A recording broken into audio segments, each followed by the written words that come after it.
J'étais seul. J'étais abandonné. Quitter mon galerie. Quelle idée folle j'avais eue là. Sans ce soutien, sans Roger, je ne pouvais plus rien faire. Je ne savais que faire. Et c'est alors qu'il est apparu. Je ne savais pas qui il était, mais il a juste eu à me dire une seule et unique phrase. Haru, peut-être que pour toi, Manga Galerie c'est fini. Mais sache que... Manga Sky, c'est parti! Yo, c'est Haru, et aujourd'hui, on parle de Heavy Litter. Heavy Litter est un manga en 3 tomes prépublié de 2011 à 2013 dans le Monthly Sunday Chenix de Shogakukan. Et il est donc officiellement le premier manga seinen que j'aborde en vidéo. Il a été écrit par Issei Ifuku et dessiné par Kojino. À savoir que ce dernier est coréen. Merci de cette précision, Rock. Il est arrivé en France en 2014, édité chez Kiyun. Imaginez un monde où science et magie se côtoient. Un monde où le gouvernement a mis en place un système pouvant ramener à la vie la première victime d'un tueur après son exécution. Magique, mais pas tout à fait.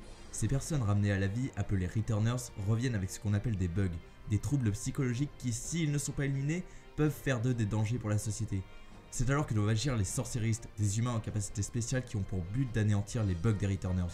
On va suivre la toute nouvelle équipe composée de Yoko Amagi, une nouvelle recrue au grand pouvoir, et de Kento Nagumo, un sorcieriste ayant une grande expérience de travail avec des Returners. Voilà pour le synopsis du manga, et qu'en pensez? Eh bien, c'est assez sympa. Sans défaut? Non. Mais ça reste sympa. Et pourquoi donc? Déjà l'univers. Bon, l'univers n'est pas spécialement original, et je veux dire par là qu'on a un schéma assez classique. Une société basée sur une loi qui va amener les protagonistes à réfléchir sur des valeurs humaines au cours de leurs interventions.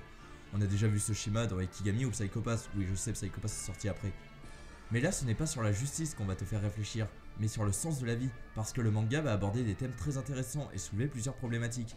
Pouvons-nous jouer à Dieu et nous permettre de redonner la vie à ceux qui l'ont perdu, et tout cela malgré de nombreuses conditions? Est-ce juste de pouvoir redonner la vie qu'à une seule personne? Cela a l'air intéressant et c'est là qu'on se heurte au premier défaut du manga.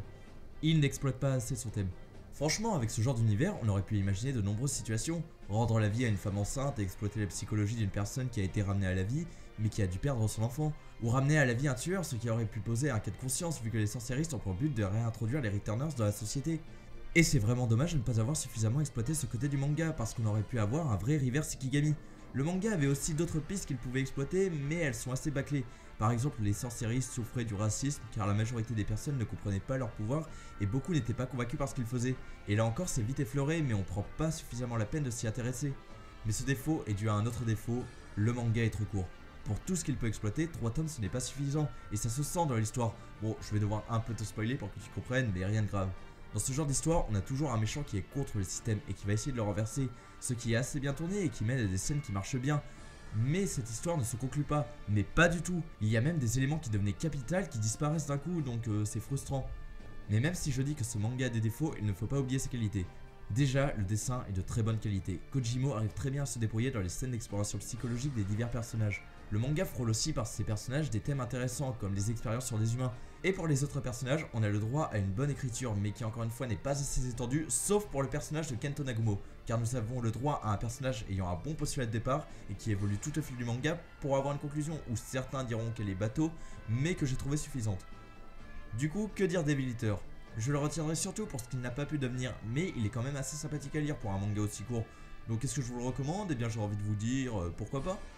Et voilà, cet épisode de Manga Sky est maintenant terminé. Comme vous le voyez, je continue ce que je faisais chez Manga Galerie, mais de mon côté. Donc si jamais vous avez aimé, vous pouvez mettre un petit pouce bleu, un commentaire et surtout partager, c'est le plus important. Sinon vous pouvez vous abonner ou me suivre sur les réseaux sociaux, je suis assez actif. Et moi j'aimerais remercier Chris Droving sans qui je n'aurais jamais pu voir le jour. Vous aurez le lien de sa page Facebook dans la description. Allez voir ça. Donc du coup, j'ai plus qu'à vous dire... Attends Haru. Qu'est-ce qu'il y a? J'ai vu le dernier épisode que tu as fait chez Manga Galerie. Et tu avais promis d'envoyer du lourd. Bah ouais, mais il fallait se remettre dans le bain.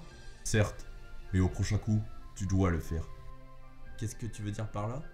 Parle de ce manga. Quoi? Wow. Quand je dis du lourd, tu le prends au pied de la lettre. Tu veux pas? Bien sûr que je veux en parler. Et là, ça va être du lourd. Du coup, allez, c'était Haru, salut!